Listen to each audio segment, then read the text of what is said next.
next dad weekend, let's go to Disneyland. I'm like, well, it doesn't work that way. Yeah. So we planned, and we went to the bank. We opened up a savings account, and we made a habit of going to the bank physically and making a deposit every 2 weeks. We went to the travel agent and we planned, well, how much is it going to cost? So we had planned it over a period of a little over a year and a half. Yeah. At one point, he wanted to stay in the hotels that are on site. It costs $600 a night to stay in a hotel Yeah. in the park. But if you stayed in a hotel outside the park, I think it was 150. And I just told him, I said, look, we can stay in the park, but if we do that, instead of going in April, we'll have to wait until December.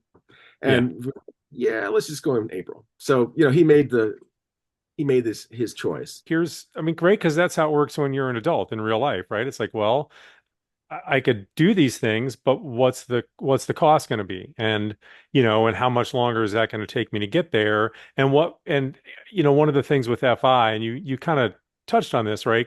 Early on when you were saying, you mentioned sort of three things, right? Health, time, and money, and they're all interrelated. And that's all extremely true with FI, right? Like you can't plan a life for sort of financial independence without identifying what it is that you really value and what you want to have money for and how you want to spend that money, right? Because resources are not unlimited for the vast majority of us, so we have to make choices.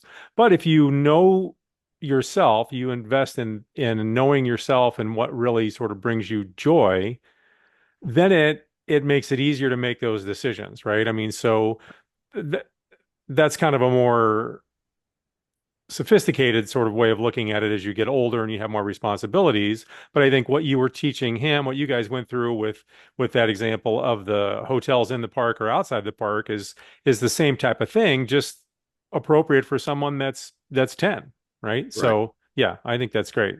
Right. And then